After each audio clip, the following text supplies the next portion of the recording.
Good evening. This Anzac Day will be remembered with great pride for years to come. Out of isolation, disruption and adversity, we began a new tradition, a new deeply personal way of honouring our diggers. Across Sydney, wherever we could, driveways, backyards or balconies, the Anzac spirit found new meaning with respect paid in solitude. A new dawn for the legacy of our fallen.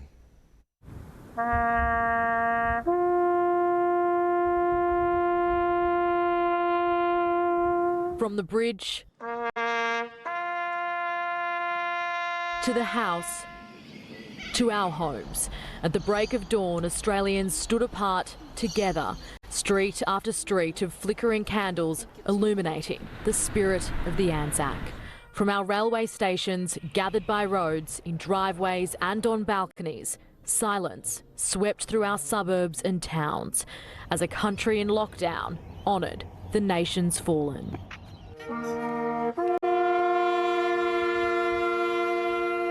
From Balmain to the airport runway, the Hunter Valley, Warriewood and beyond. Trumpets, trombones, saxophones, guitars, even a piano accordion.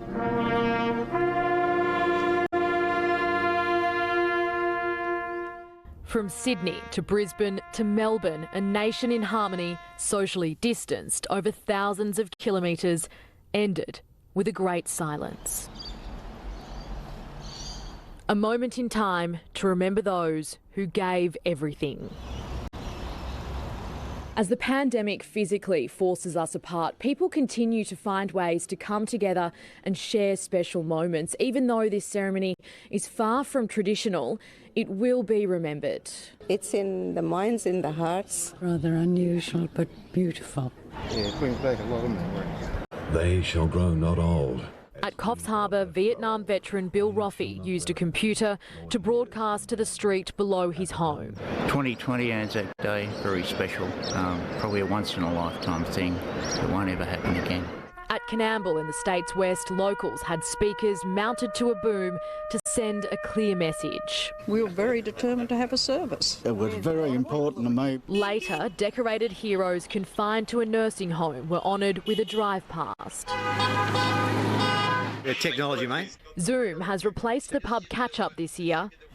You're always in your buddy bar. As comrades are toasted tonight, it's also been a chance for families to honour their own heroes. Vietnam vet Rocky Gazina was surprised with a shrine of candles and poppies.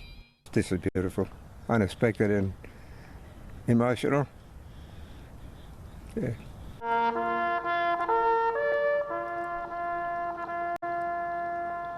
It's not about wars, it's about peace. Hoping we don't have another one.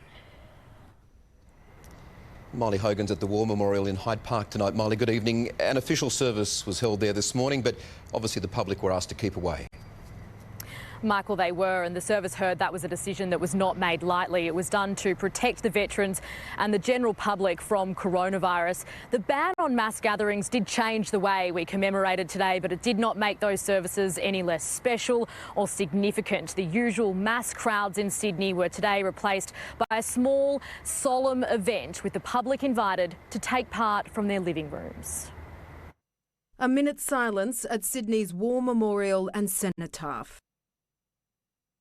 A scaled-back commemoration echoing one of the first Anzac Days. In the months after the end of World War I, as soldiers, sailors and nurses were returning home, the world succumbed to another enemy, the Spanish flu.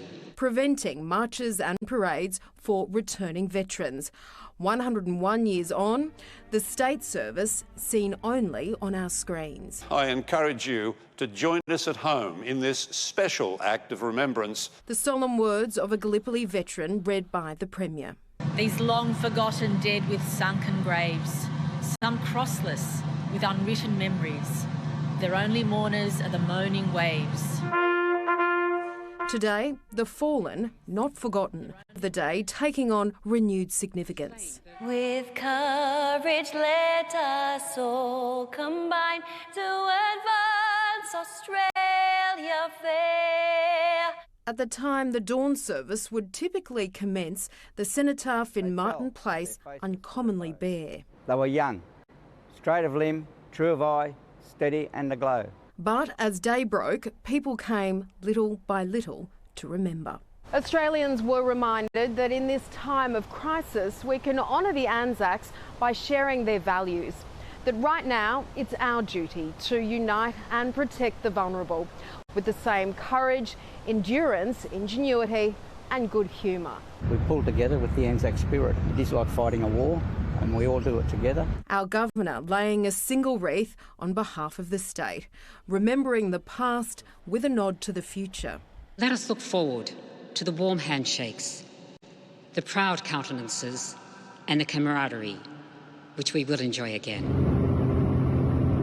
In the skies over Sydney, a military flyover showing what can be achieved when individuals work together, staying the course and keeping their distance. Angela Cox, 7 News. The Prime Minister's urged Australians to remain united in the face of the pandemic in honour of the Anzac spirit. He delivered a message of hope at the Australian War Memorial in Canberra, where the dawn service was more intimate than ever before.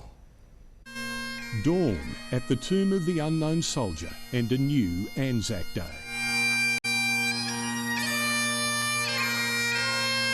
The National Service, a solemn, powerful but contained tribute to those who made the great sacrifice.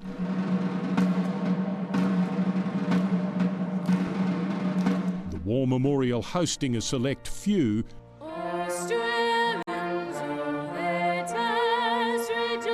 for a service meant to stir the Anzac legacy in living rooms across the country. Fathers and sons, mothers and daughters, sisters and brothers, who gave their lives for this country and the people they loved. The Prime Minister paying his respects, as well Governor-General David Hurley, Defence Force Chief Angus Campbell and Opposition Leader Anthony Albanese. The service, an echo from 101 years ago. Then the Spanish flu, more deadly than the Western Front, killed 50 million and kept troops returning from the Great War away from Anzac gatherings. There were no dignitaries, no bands, just the sound of lapping water on a lonely shore. One said of that little service, it was the real thing. In 1942, as Japan bombed Northern Australia, Anzac Day changed again. There are no mass gatherings, there are no large concentrations of people getting together for Anzac Day. At the memorial, returned soldiers marched, but the public stayed away, barely recognisable from the modern-day turnouts as the legend passed 100 years. Now, Anzac confronts its second pandemic. No crowds. In fact, here they concede the virus is reinventing the day. The really big crowds might never need to come back. We may look back on 2020 and think, oh, how quaint.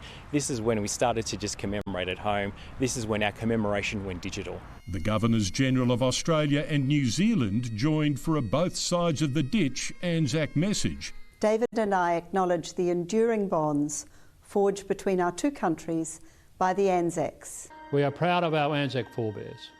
Let us make them proud of us. The day changed, but undimmed. Australians all, lest we forget. Tim Lester, 7 News.